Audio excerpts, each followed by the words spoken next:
Hello and welcome to Let's Talk, a series of podcasts produced by the Hazelden Betty Ford Foundation on the issues that matter to us, the issues that we know matter to you too.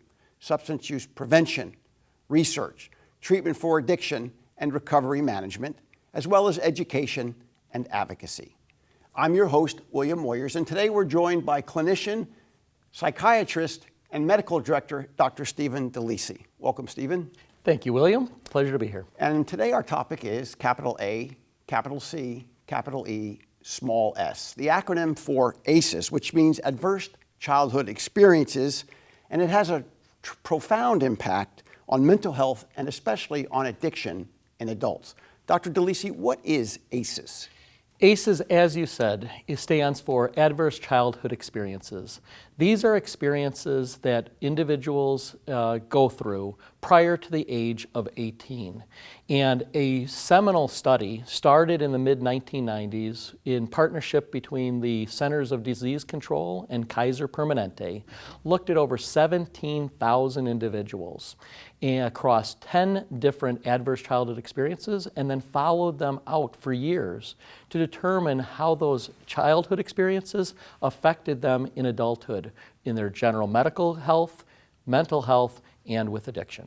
Childhood experiences, what kind of childhood experience? Yeah, so there's 10. There's a questionnaire that practitioners can use to screen for the adverse childhood experiences. They include things like sexual, physical, and emotional abuse, parental separation and divorce, witnessing intimate partner violence in the home, household substance abuse, mental illness in the household, incarceration in the household, and then emotional or physical neglect. Those are the 10 that are measured. And when they're measured, you get a score. You do. For each of those that you're positive, it's 1 point. And what happens with that total?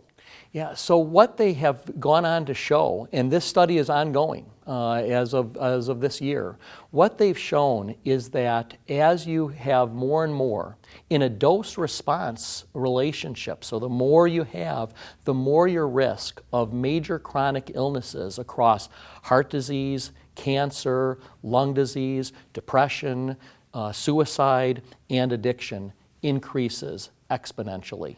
And that's relevant to what we do at Hazelden Betty Ford because? Very much so. That is the work that needs to be done around trauma-informed care.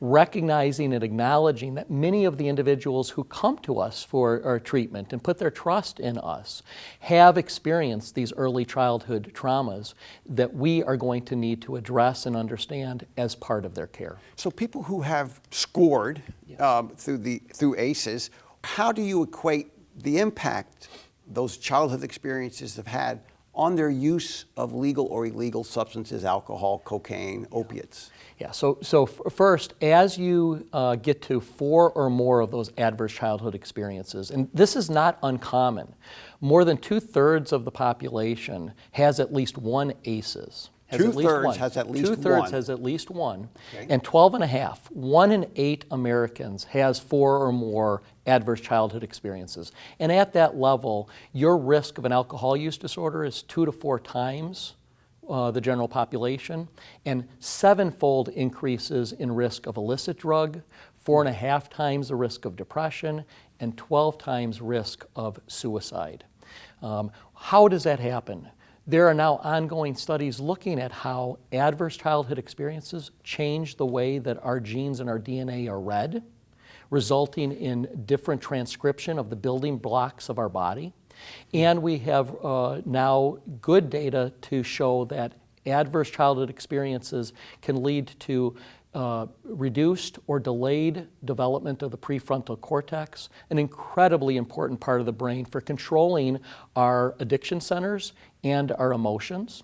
Changes in the nucleus accumbens and the amygdala, these limbic regions that we know are implicated in addiction and major psychiatric illnesses. So in a very real sense, these experiences in childhood change the way our genes are read and the way our brains are developed. So let's talk a little bit about prevention as it relates to that context. If we know a child or a young teenager has had a series of these impactful experiences, What can the professional or what can the parent, what can the teacher do to perhaps move that child through life's experiences without developing a dependency on substances, for example? Wonderful question. And I think I'll start by saying that these, again, are common experiences. And having an ACEs score that's over 0 does not mean that you are going to have one of these illnesses. Your risk, though, is elevated. So identifying it early, and then looking for ways in which we can build resilience within these kids is critically important. How do we support the children both in the home and in the school? How do we support the parents, especially young parents, to follow more positive parenting so that perhaps some of the adverse childhood experiences like abuse don't even happen? There are evidence-based prevention strategies that can be embedded into the schools, like building assets, reducing risk, which really help to create cohorts of kids interacting and supporting each other, but then also real meaningful relationships with adults. And that is absolutely preventative. But of course, despite our best efforts, we know that people are still going to be vulnerable or susceptible, and some are going to develop, for example, a dependency on substances or develop a mental illness. How, and you referred to this briefly, we have another podcast actually on trauma-informed care and treatment, but just for the benefit of our viewers and listeners now, how do you apply an ACEs score to the treatment of somebody who needs help? First, get your ACEs score. That's really important. And then based upon that, determine what level of intervention is going to be needed. And this is not abstract. There was a recent study that was just published this year, 2019, that looked at individuals in rural Tennessee being treated for an opioid use disorder with MAT, medication-assisted treatment. They found that for every 1 point on the ACEs score, the risk of a relapse increased by 17%. But good news, and to your point, for each appointment that the person went to that was trauma-informed, there was a 2% reduction in that risk.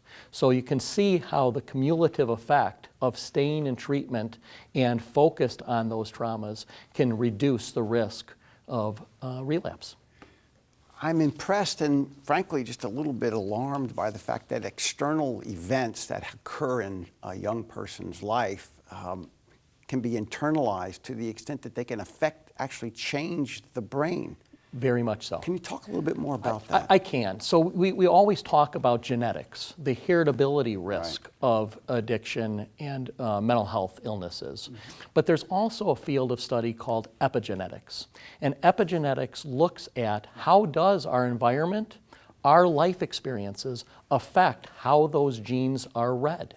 And we now know that there are differences. So you may be genetically predisposed in one direction, but based upon those life experiences, those genes are read differently. So now there's a different risk. I can promise you that people who are listening or viewing this podcast today are going to want to go out and get their ACEs score. How does somebody go about that process? You know, honestly, in today's world, all you need to do is get to your computer and Google adverse childhood experiences. There's actually an online electronic form of the ACEs questionnaire that you can fill out and get your score. Then what do you do with it? Then I would, again, really encourage you to go and talk to your medical provider or mental health provider or addiction counselor. Sit down with them and talk about those early life experiences and begin to focus on what are the ways that you're going to build your resiliency. Should a parent get online and answer those questions on behalf of one of their children? I think that the answer to that is yes. In fact, the former president of the American Academy of Pediatrics, Dr. Block, he has said that adverse childhood experiences represent the single greatest unaddressed public health crisis facing our nation today. So that parent going and looking at that and then going to the pediatrician and talking about that can have a significant impact downstream into adulthood.